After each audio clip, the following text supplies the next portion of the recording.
Hi guys, welcome to the channel. I'm back after the summer break and today I'm making a video for one of my Instagram followers. What's up Over Music if you're watching this. And today's video is about sub bass. Let's have a listen to the loop I've made and it sounds like that.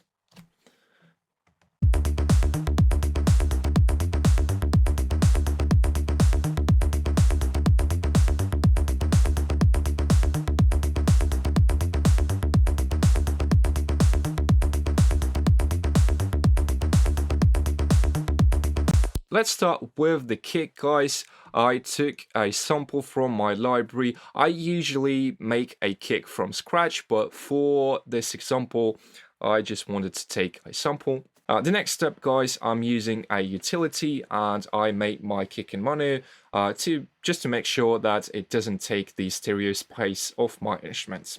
The next step is the equalizer, and as you can see, I've cut the 40 Hz with the low cut filter. I've boosted the 60 Hz where the low punch of the kick sits, and I've also cut the 300 and the 500 Hz because I wanted to make my kick a bit softer. Let's listen to the kick in solo first without the EQ, and now with the EQ. That is basically all I've done with the kick in this example. Let's now break down the patch in Serum. I have two oscillators, basically it's two saws, and I'm using the FM modulation from the oscillator B to the oscillator A, and in the oscillator B I'm also using the band. The envelope for my top player looks like that, since it's the psytrance-ish kind of bass. I made the decay very short, the sustain is at 0, and the release we can make something like that, maybe 2 milliseconds. The next step is the filter, guys. I'm using the envelope to control the cutoff of my filter. You can drag and drop basically any modulator to modulate any parameter you like, so for example resonance. And we could do the same thing with the LFO to maybe control the wavetable position, for example. Let's now break down the effects section. It's very simple here. The first thing I'm using is distortion.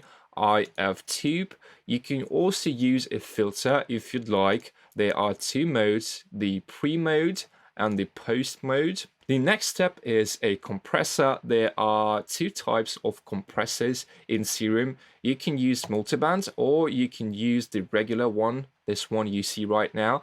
I'm using the multiband because it makes your sound more vivid and adds some top. And you can also boost different bands, so like low, mid, and high. And that is basically all I've done inside Serum. Now let's break down the post-processing. I'm using the same thing as on the kick, but I didn't make the whole thing in mono. I just made the bass frequencies in mono. As you can see, 120 you can make maybe till 150. Just make sure it sounds good in the context of your mix. The next step is an EQ, guys. I'm going to bypass it so you can compare the sound before and after.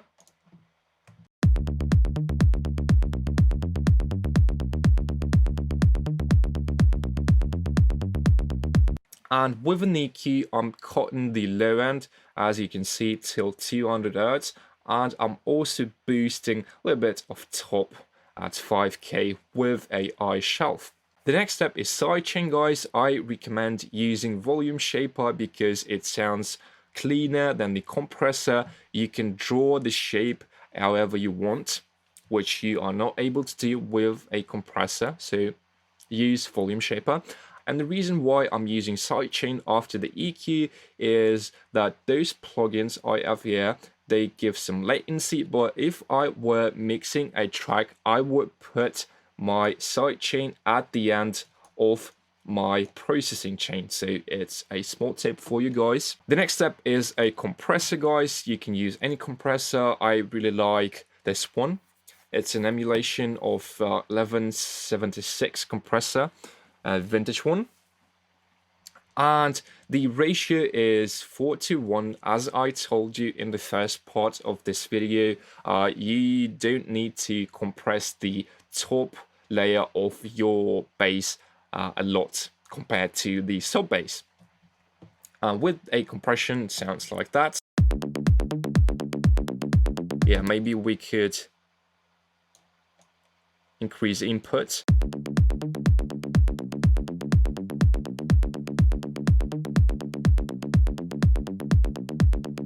The next step is an EQ. I'm boosting some frequencies here to make my top layer sound warmer. And now the most interesting part starts. I'm using a reverb on my top layer. The mix and the decay are very low. Let's listen with the reverb.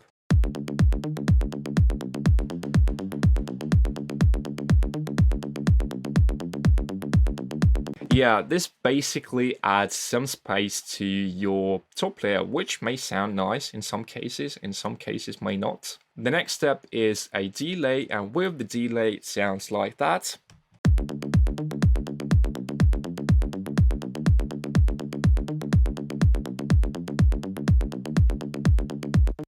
Yeah, basically it's a chorus, as you can see here, analog chorus. You can use the same delay or you can use the one you like, just to make your top layer a little bit wider. I'm using one more delay on my top bass, which adds even more space and psychoacoustic effect to the layer. Let's listen with the second delay.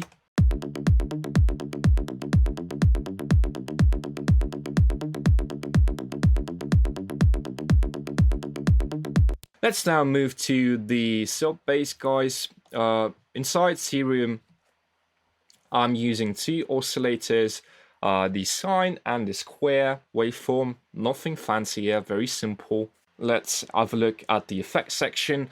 Basically the same thing, tube saturation and a filter to cut the unnecessary frequencies. The same thing here, again, utility. I made the sub bass in mono.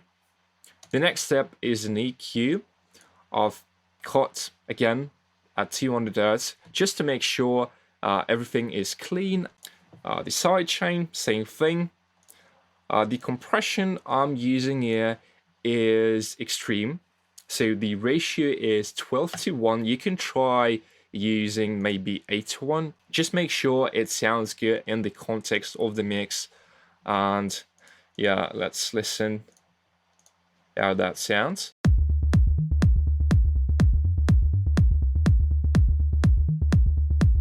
I have a tube compressor after the first one, and it's very good for the bass guitar and similar sounds because it's very soft. Let's now listen how that sounds.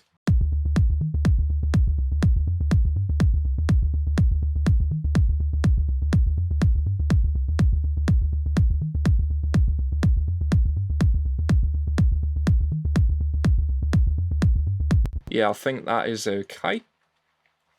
And the last step is the same EQ as on the top bass. And the last thing is the group processing. I have pop filter, saturation, two bands. The first one is from 0 to 200. And in solo, it sounds like that.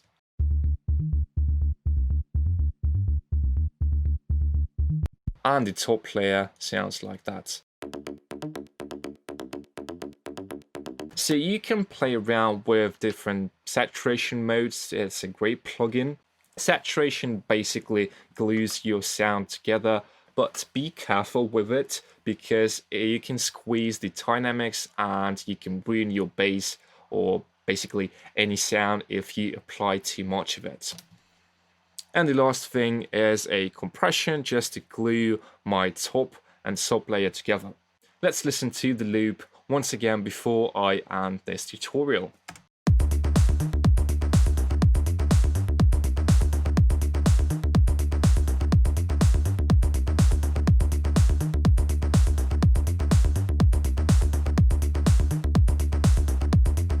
That was all I wanted to share with you guys today. I hope you found some value in this video. I hope you found some useful tips and now are able to make your own sub bass. As always, thanks for watching and I'll see you guys in the next one.